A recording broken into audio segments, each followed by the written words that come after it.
Hi, this is Charles Kelly, Money Tips, bringing you money tips to help you save, earn, invest, accumulate, and enjoy more money. Hope you're having a good day.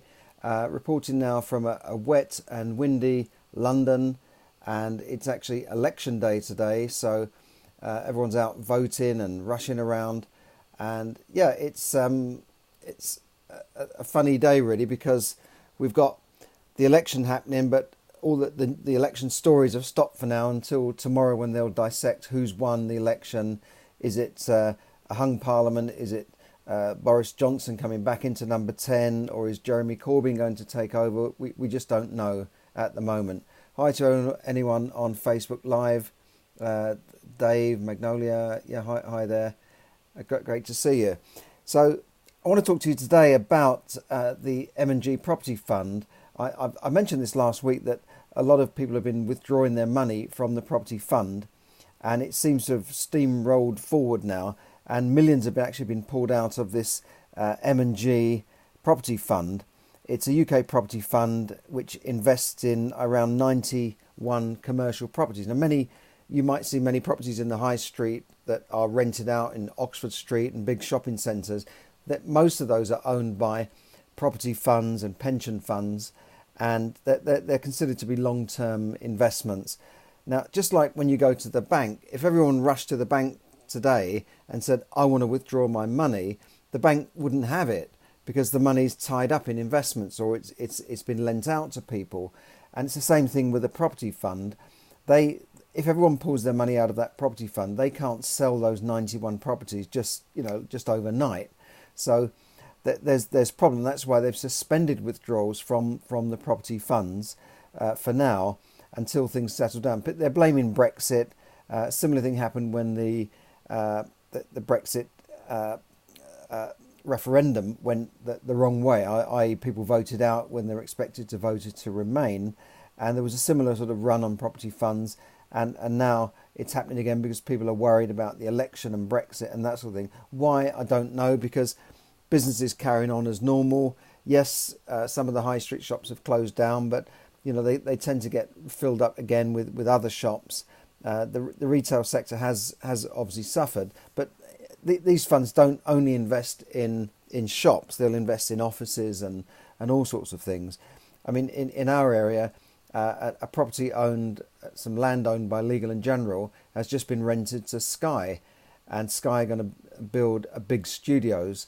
£1 billion project to build studios, to film studios there in Elstree, and that land had been empty for quite a few years. Actually, it was going to be something else, and then it's now something else. So Legal & General have been sitting on that land. They're a big fund; they can afford to sit on empty land for years.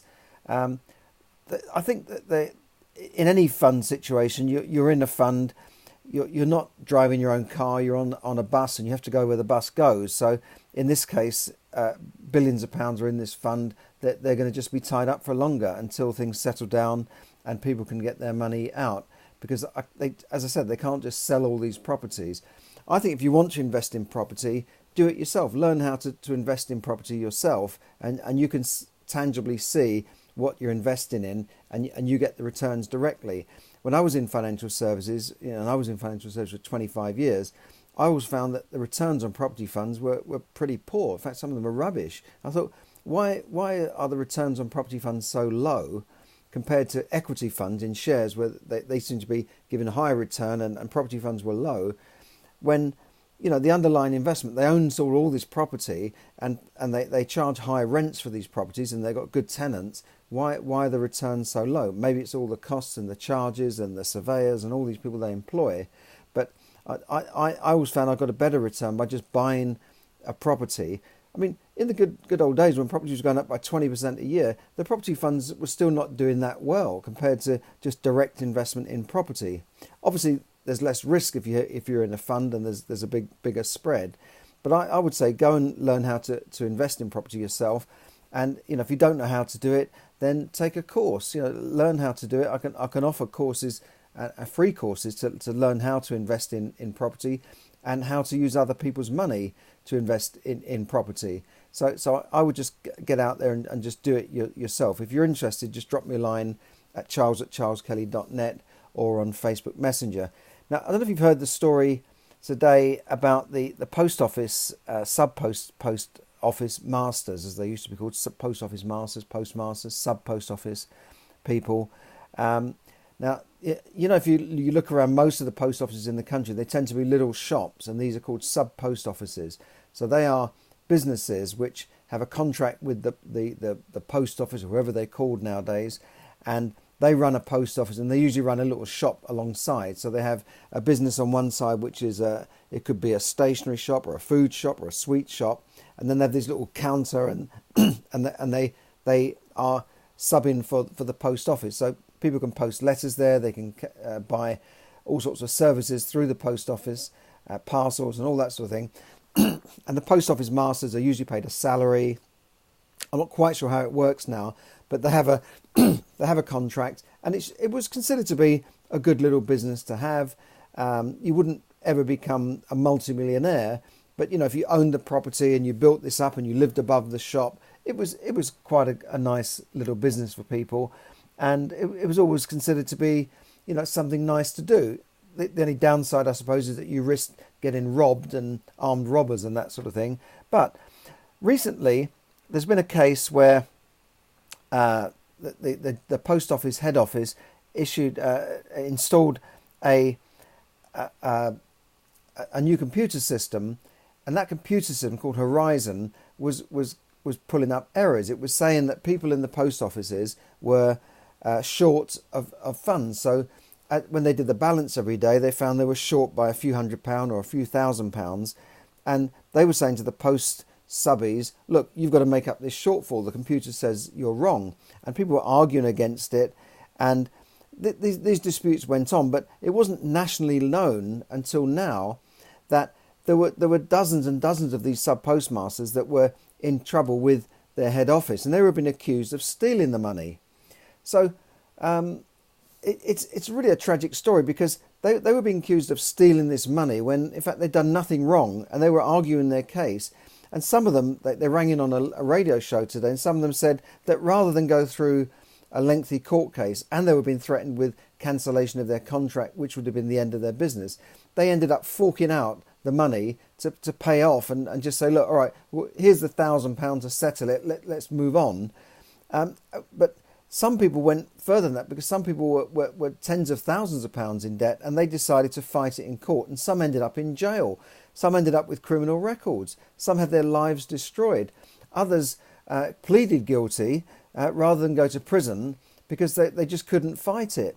And anyway, now, and due to one particular journalist who followed this up, and he actually crowdfunded his salary, a guy called Wallace, and he crowdfunded his salary to keep this story going.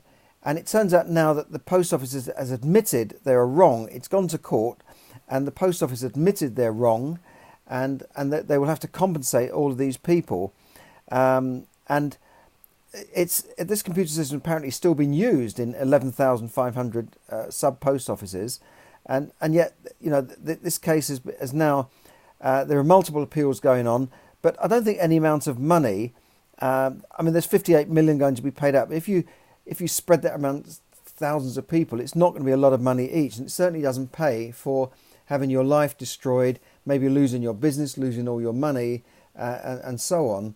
And so it's like Big Brother coming down on them. One guy described how they sent in these sort of security men and accused them of fraud and said you're going to be arrested and you're going to go to jail and all this sort of thing. And it turns out the post office didn't really investigate this properly. They just went in heavy-handed and started accusing people of fraud. Well, thankfully they've been vindicated now, and hopefully they'll get decent compensation and be able to put their lives back together. And this is not the first I've heard of computer systems going wrong. The Home Office spent billions on a computer system that didn't work out correctly. Also other government departments such as the NHS spent billions of pounds on computer systems to sort of integrate the whole system, and it went wrong. But yet nobody seems to have been held accountable for all of this. So anyway, all I'm saying is good luck to these post office submasters and submistresses and whatever they're called.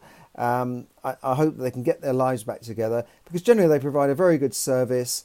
They're nice people. They're just in there working hard all day, 6 days a week, providing a very good service and running little businesses in a time when it's very difficult in the high street. So good luck to those postmasters and postmistresses. Hope you can get your life back together again.